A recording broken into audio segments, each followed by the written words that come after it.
Tonight, the Supreme Court passes on a crucial decision involving the government shutdown. And Washington restaurants hand out food, and airline workers call in sick as parts of the government remain closed for a record 32nd day. A group of faith leaders are combating Christian persecution around the world. All that and a special memorial to the unborn, 46 years to the day after the High Court's landmark decision on Roe v. Wade.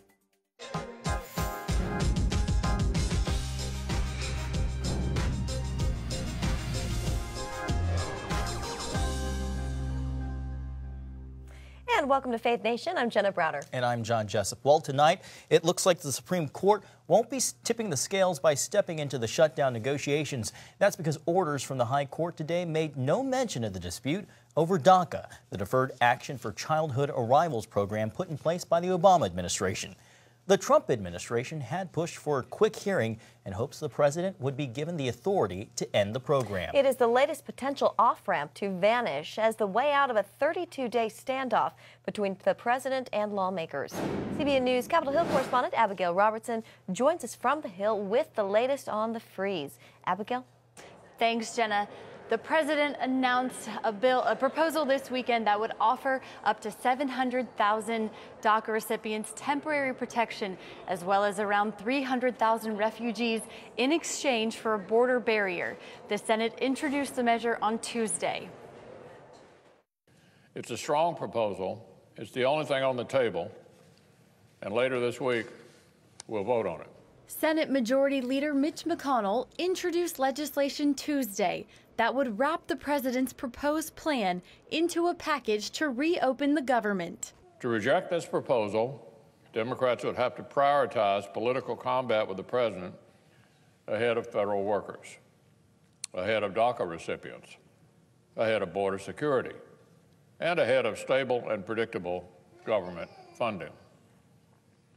Is that really a price that Democrats want to pay to prolong this episode? Straightforward, fair, reasonable. After the president's offer this weekend, the Washington Post editorial board said the president should not be rewarded for having taken the government hostage, but implored Democrats to make a deal, adding to refuse even to talk until the government reopens does no favors to the sidelined federal workers and contractors. We heard what the particulars were in it, and it was a non-starter, unfortunately. The House Speaker rejected the president's proposal even before he presented it Saturday. We have to stop the notion that people can be leveraged. Virginia Senator Tim Kaine said Democrats will negotiate after the government is reopened, but signaled a willingness to come to the table over the Senate bill. Put it in committee and talk about it. Would you like some bread? As the shutdown theatrics continue, Speaker Pelosi joined Washington restaurateur Jose Andres at his pop-up kitchen, where volunteers are offering free meals and coffee to furloughed federal workers and their families. Now, there are no votes in the Senate until Thursday afternoon, so the shutdown will last at least until then, if not longer. But on Thursday, already two different measures have cleared the first hurdle that will be put forth on the Senate floor Thursday. One is introduced by Senate Democrats, which would reopen all parts of the government until February 8th, and the other is introduced by Senate Republicans, which is similar to the president's proposal. But both bills would have to get at least 60 votes to clear the Senate, and then there's no telling what their fate would be in the House. It's unlikely right now that either measure has those 60 votes needed to pass the Senate. And in the House, Democrat House Speaker Nancy Pelosi will bring a bill to the floor this week that opens the 6 parts of the federal government without reopening DHS. It would still leave funding for that up to negotiation, because the big hurdle right now is that funding for the border wall, and she does not want to give the president any money right now for the border wall. So it's not looking like this shutdown is going to end anytime soon, and it's looking like the leaders need to come together on both sides of the aisle and reach some kind of compromise to get these federal workers their paychecks. Yeah, that is the hope. All right, Abigail Robertson for us on Capitol Hill. Thank you, Abigail.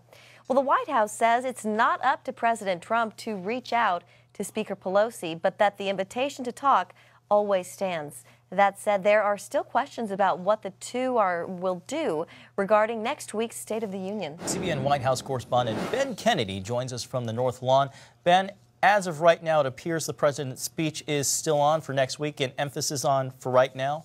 Yeah, John and Jenna, you're right. Today, the White House confirmed to me that they sent a letter to the Sergeant-at-Arms asking to schedule a walkthrough for the State of the Union. So it appears, as you were just talking about, John, that President Trump still plans to be at the U.S. Capitol on January 29th for that speech. But today on the shutdown, he tweeted, "Without a wall, our country can never have border or national security. No cave." So it looks like Trump doesn't plan to budge as the shutdown impact is growing at airports across the nation. TSA sickouts are escalating, with 10% of its workforce calling out this week. As a result, Checkpoint A at Baltimore-Washington International Airport closed, and we're seeing the same scenario at airports nationwide, as people refuse to work for free during the government shutdown. TSA released a statement in part saying many employees are reporting that they are not able to report to work due to financial limitations. One air traffic controller with 7 kids to feed needed something to make up for the missing paychecks and turned to Uber. Will it replace the income that I'm missing? Absolutely not. It doesn't fit anywhere close. It's also sparking security concerns as passengers worry a shortage of agents could compromise their safety. They said security, stuff's getting through security, and it's just unsafe to me.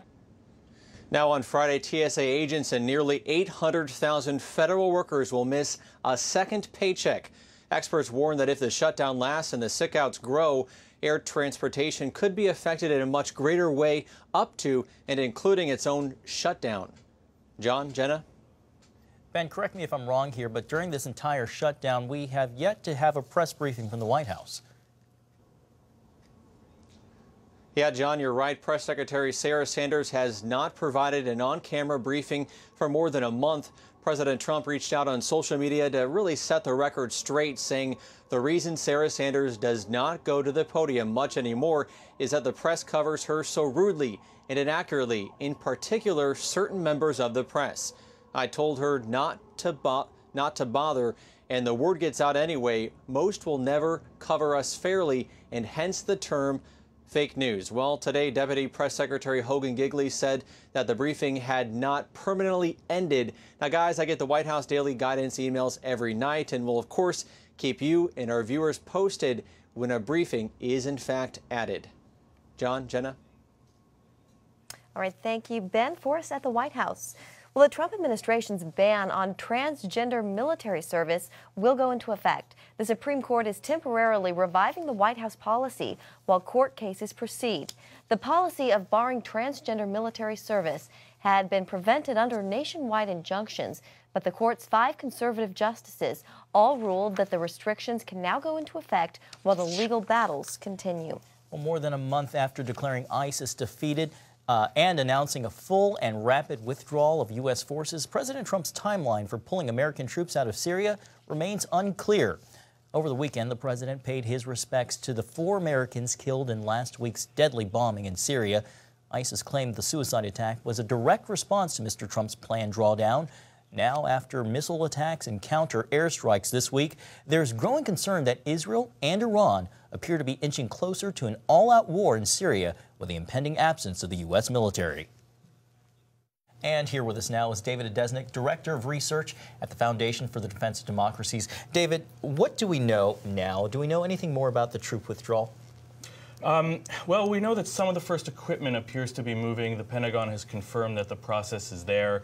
In a sense, it's different from what happened in last April or March, when the president seemed to indicate there would be an imminent withdrawal, but then it sort of fell off the radar and didn't happen, and the U.S. moved back to a more firm pose in terms of how long it would be staying, with National Security Advisor Bolton saying we would be there as long as Iranian troops were there. This time, there doesn't seem to be any potential for that kind of sort of total disruption, and we're moving forward. Well, and David, you know, now that Israel reportedly has the assurances of the United States that they can go ahead and confront Iran in Syria, we're already seeing things really escalate pretty quickly here. Is this a sign of things to come?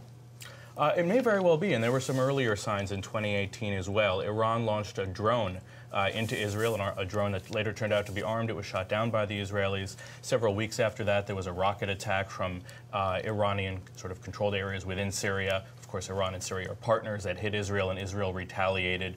So there's no question that what happened most recently over the past weekend is a sign of escalation since the U.S. announcement, but it's important to remember that this is part of a long-term Iranian plan to turn Syria into a base for aggression against Israel. And of course, Iran has its ultimate vision of wiping Israel off the map. David, when the U.S. does pull its troops out of Syria, what does that do then to the campaign against ISIS and also stability across the wider Middle East? That's a good question. With regard to the campaign against ISIS, the question is, could someone else come in and potentially fill the role that we're going to play? So, of course, we've been there fighting with local Kurds and local Arabs under the umbrella of the Syrian Democratic Forces. Actually, tens of thousands of those Syrians who are fighting with us against the Islamic State. And the real question is, can they persist in any meaningful way when we're no longer there and supplying them, giving them air cover, or at least we haven't indicated in any way that that kind of support would continue. So I think one of the most likely outcomes pending a change in the plan is that we could lose our key partner on the ground.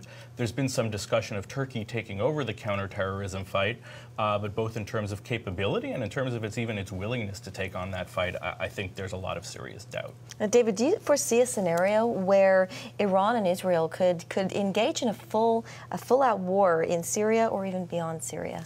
Absolutely, and I think Lebanon is a key part of that puzzle as well. So if you are looking northward from Israel, part of the border is with Lebanon.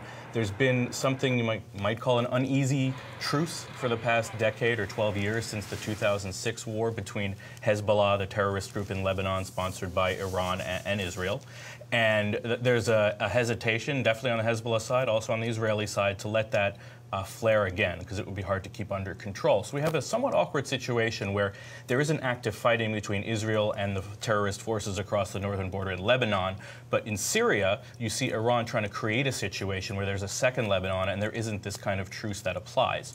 So what you have is a situation where enough sparks coming out of Syria toward Israel could set off sort of an explosion that brings in Lebanon as well and easily gets us to the full-scale war that the other side has been preparing for. There's an estimate that the Hezbollah side, Iran side, had around 15,000 rockets in 2006. Now they have around 10 times as much.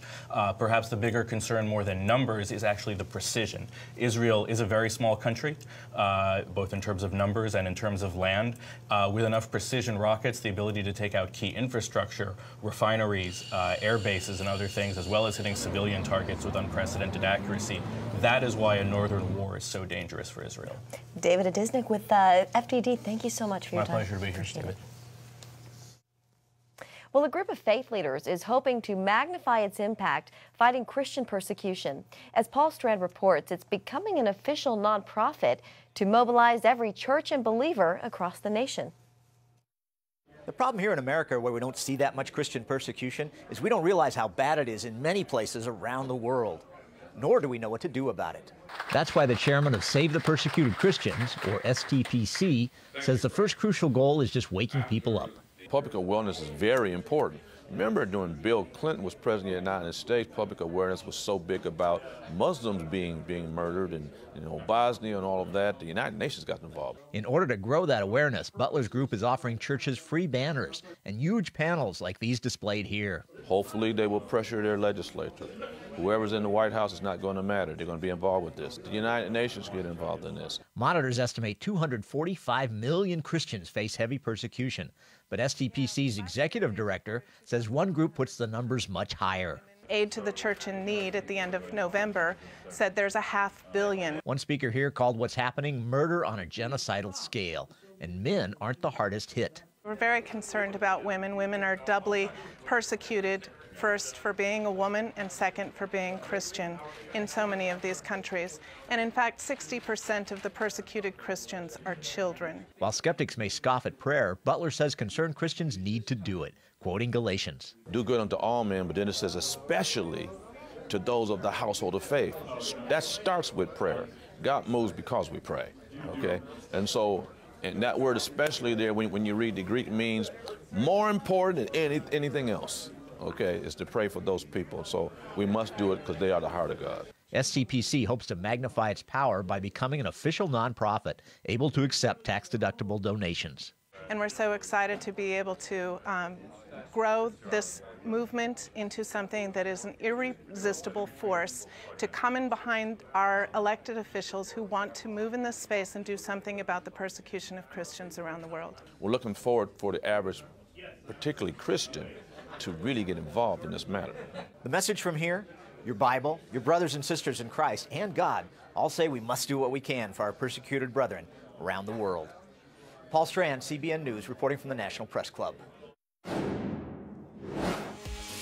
When we come back, how one Republican lawmaker in Washington is trying to put a lid on the growing anti-Israel movement gaining steam in Congress.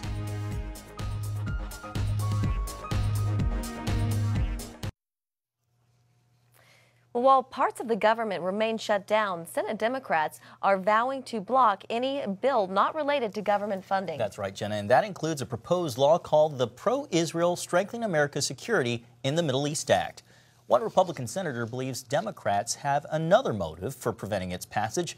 With more on that, here again is Capitol Hill correspondent Abigail Robertson in her conversation with Florida's Marco Rubio. There's a growing anti-Israel movement known as the Boycott, Divestment and Sanctions, or BDS, and Senator Marco Rubio is alarmed the effort's support is spreading to the U.S. BDS is a movement around the world to get companies, pressure companies to boycott Israel, meaning not do business there, divest from any investments in Israel or Israeli companies, and to get governments to sanction Israel. Currently, those behind BDS target companies like Ahava, Caterpillar, HP, and Sabra Hummus, hoping to isolate Israel academically, culturally, economically, and militarily. It is an anti-Semitic movement. Joel Griffith of the Heritage Foundation calls it a threat to Israel's security. Israel, it's a beacon of democracy. It's an area where religious minorities and ethnic minorities enjoy equal rights. And yet that is the country that these individuals have chosen to target. What do you think the end goal of the BDS movement is? Well, the end goal, as stated by their founder, Omar Barghouti, is the end of the Jewish state of Israel. Protesters boast their campaigns have cost Israeli companies billions due to lost contracts and major shareholders divesting. I'm concerned that we're seeing for the first time at least 2 House members that are openly pro-BDS. They would be newly elected representatives Rashida Tlaib and Ilhan Omar.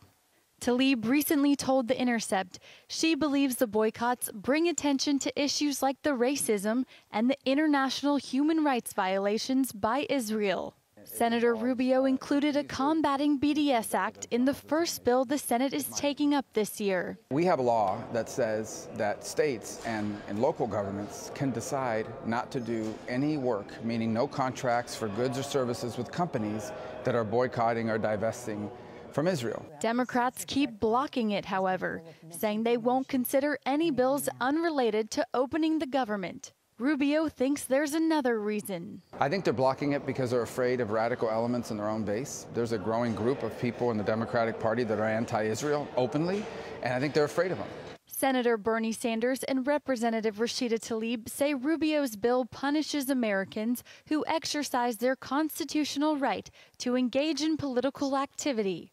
To which Rubio argues, the First Amendment, first of all, applies to individuals. This law doesn't apply to individuals. All this law says is you can go ahead and support BDS, but if I'm a city or a state, I don't have to contract with a company that's involved in BDS. Minority Leader Chuck Schumer, a staunch supporter of Israel, did not answer CBN News' question about his thoughts on the Democrats who openly support the BDS movement. But he did say this about the Combating BDS Act.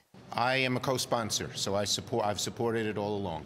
Congresswoman Tlaib says she plans to go against tradition and lead a House delegation to which she refers to as the Israeli-occupied West Bank. Historically, freshman lawmakers have been invited to spend a week meeting with Israeli leaders. Reporting from Capitol Hill, Abigail Robertson, CBN News. And for more news and all things Israel, tune into CBN News Channel to watch Jerusalem Dateline, which airs Friday nights at 9:30 Eastern. When we come back, abortion in America. We sit down with the president of Focus on the Family.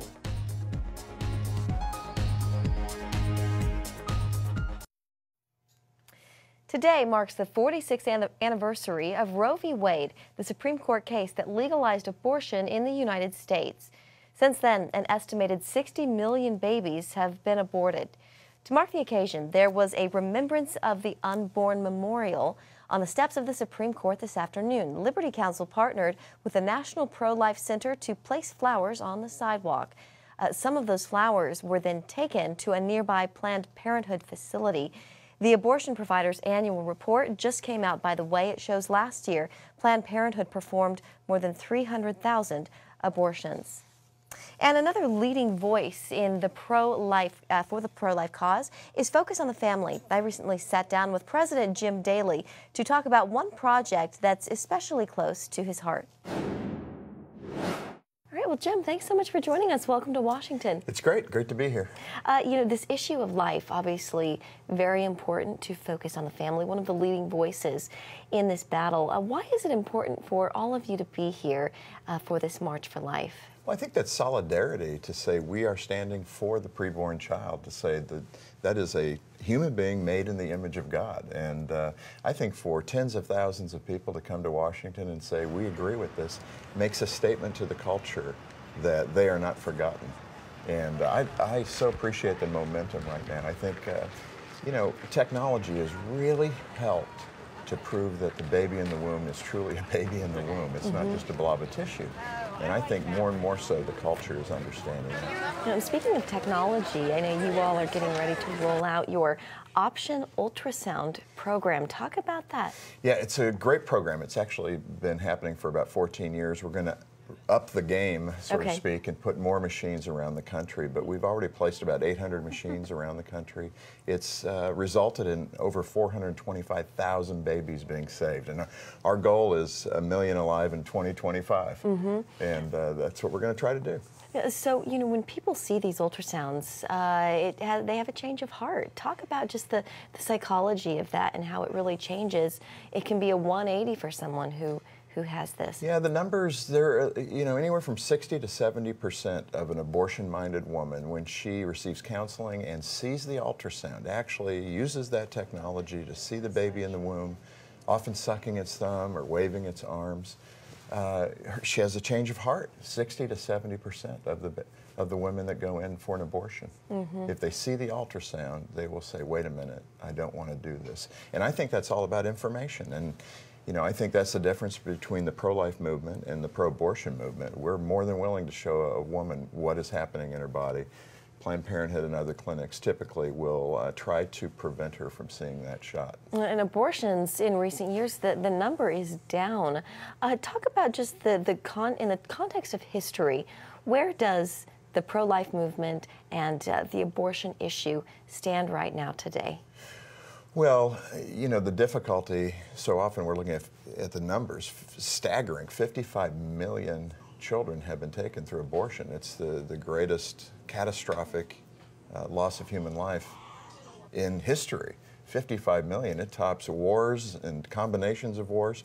So when you look at it from that perspective, that's the heavy-heartedness that the pro-life movement has, is how many children have died through abortion. And yet the numbers are down. Our concern is it may be down because of the morning after pill and other pharmaceuticals now that are being used after a woman, you know, realizes she's pregnant. She can take pharmaceuticals in order to terminate the pregnancy. The great news is that there's also a pill that can reverse that. Once a woman, if she regrets taking it, if it's within a certain amount of time, she can reverse the effects of those abortifacient pills. So my point, and I think the pro-life movement's point, is we need to understand that all life is created in God's image. We're all God's creatures, and we need to protect them at the border as well as here in the womb of a mom. Wow. Jim Daly with Focus on the Family, thanks so much. Good to be with you.